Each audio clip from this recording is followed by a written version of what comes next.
반갑습니다.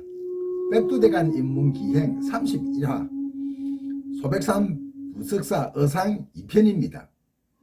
신묘한 다란이의 담없는 보배로서 온 세상은 장엄하여 보배궁전 만드네. 마침내 실다운 진리의 세계인 중도의 자리에 앉았으니 예로부터 변함없는 그 이름 부처로다.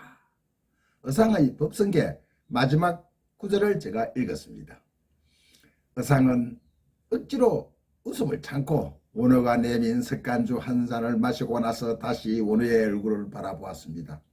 6년 묵은 수행을 한 원어의 얼굴은 맑고 평안해 보였습니다. 마치 설산에서 6년 수행을 해 깨달은 고타마 시타르타 부처를 보는 듯 했습니다. 형님, 바깥 세상은 하루가 다르게 빠르게 변하고 있습니다.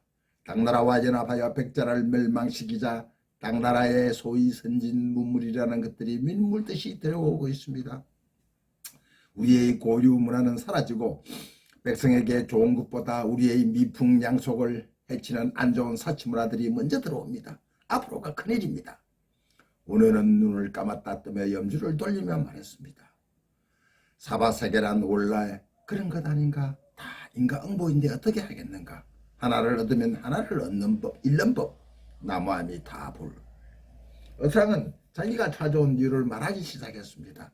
형님, 이제 신국은 원강 법사의 세속의학을 바탕으로 한 화랑교육을 통한 인재양성과 국력 신장은 한계에 도달한 듯합니다. 신국은 머지않아 당나라와 싸워야 합니다. 그럼 당을 알아야 하고 당에 앞서는 인재는 물론이고 앞서가는 우리의 민족 정신이 필요합니다. 특히 당으로부터 새로운 불교인이 들어와 모두들을 배우느라고 야단 법석입니다. 지금 당나라 유학파나 유학 중인 분은 원강, 지명, 현광, 자장, 현축, 신의 스님이고 현초, 해엽, 해륜, 현조, 현태, 법현, 송운, 현장, 어정, 구봉 스님은 멀리 천축이나 토번까지 구법의 길에 올랐습니다. 어상은 손가락을 꼽아보며 구법성들의 법명을 줄줄 외웠습니다. 형님, 대국통 자장대사 모양 성간직으로 나라에 봉사하거나 선진 이론을 바탕으로 민중교화에 이바지하는 지가 한둘이 아닙니다. 이제 이 땅에서 당나라나 천축을 갔다 오지 않으면 법회에 초청도 받지 못합니다. 형님, 저와 당나라 가서 신유식을 공부를 좀 합시다. 백제가 망했으니 배를 타고 가면은 고구려 땅을 거치지도 않아도 갈 수 있습니다. 당나라? 오늘은 기가 번쩍했습니다. 6년 수행 기도를 한다고 절벽에 매달려 있었으니 이제 세상으로 나갈 때가 되었다고 생각하였습니다. 하지만 당나라는 아니었습니다. 그런데 당나라라? 우리가 당나라의 구미가 당긴 것은 금강산배경 때문이었습니다. 소문의 당나라 인맥의 대가 삼장현장 스님이 금강산배경을 천축에서 가지고 왔지만 그 뜻을 해석하지 못해 창고에 처박아 두었다는 것입니다. 오늘은 그 금강산배경을 자신이 해석해 보고 싶었습니다. 원래 금강산배경은 용궁에 있었는데 용왕 금해가 이 경을 세상 밖으로 가지고 놓으면서 분실을 염려해 사신의 장당지를 칼로 찢고 그 속에 30장 정도의 순수가 뒤섞인 상경을 넣고 세상 밖으로 가지고 나왔다고 합니다. 오늘은 좋아. 해동무효 당나라 가서 금강산배경을 해석하리라. 어상하고 지금 당장 당나라로 가세. 우리와 어상은 그 길로 글망 하나 달랑 메고 당항성으로 길을 재촉했습니다. 어상은 혼자 당나라 종남산 지상사에서 화엄 사상, 화엄 광불 대항경을 공부했습니다. 원래 화엄경은 10조 9만 5천 48자인데 용궁에 있던 것을 용수보살이 가지고 나왔다고 합니다. 이 대가방 광불 화엄경을 어상이 이불력자로 줄인 것이 화엄 일성 법계도 일명 법성계라고 우리는 부릅니다.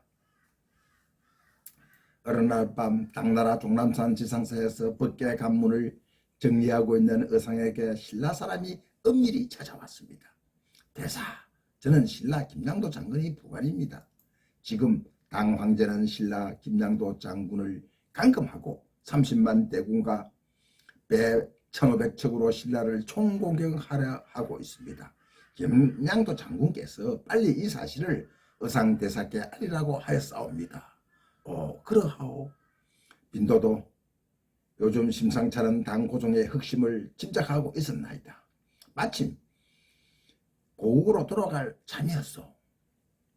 백제가 나당연망에 의하여 멸망하고 당고종이 신라와 연합하여 고구려 보장왕에게 항복을 받자 당은 고구려 백성 20만을 포로로 잡아갔습니다. 당나라 고구려 땅을 신라에 기속시키지 않고 9개의 도독부와 12군으로 만들어 안동 도부를 두어 점령을 했습니다. 백제의 왕자 백관 대신 등 1만 2천명을 당나라로 잡아가고 백제의 운중 도독부를 두어 당나라의 속국으로 삼아버렸습니다. 이는 김춘추와 당태종 이세문의 나당연맹을 어긴 것입니다. 나당연맹에는 먼저 백제를 점령하고 당나라가 고구려를 공격할 때 신라가 후방에서 지원한다는 조건으로 삼국 통일 후 대동강 이남은 신라에 기속시킨다는 약조가 있었습니다. 하지만 고구려 보장왕에게 항복을 받은 당고종은 신라의 계림 도독부를 두어 신라까지 점령하려는 야욕을 보였던 것입니다.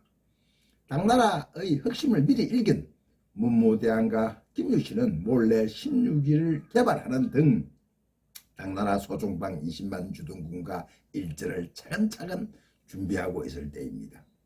다행히 의상의 정보를 받은 문무대왕과 김유신은 먼저 매소성에 주둔한 20만 당군을 선제 공격을 하고 기별포로 상륙한 당나라 서린구 5만을 막아내어 한반도에서 당나라군을 완전히 쫓아내고 말았습니다. 고국으로 돌아온 의상은 혼자 백두대간 소백산을 타고 순례 중이었습니다.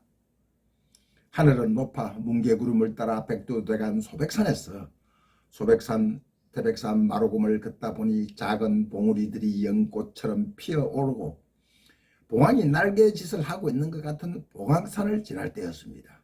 그때 높은 가을 하늘에 큰 돌덩이가 구름처럼 둥둥 떠다니다가 땅으로 점점 쏟아지는 듯 가라앉는 것이었습니다.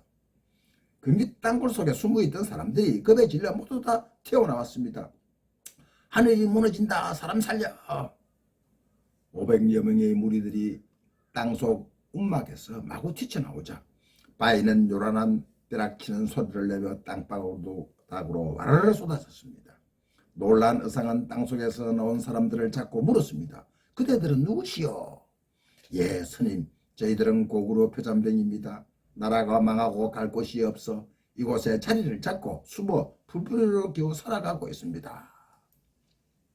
의상은 큰 바위가 하늘에서 떨어지는 자리라 분명 보통 자리 아니라고 생각하고 이곳에 절을 짓도록 했습니다.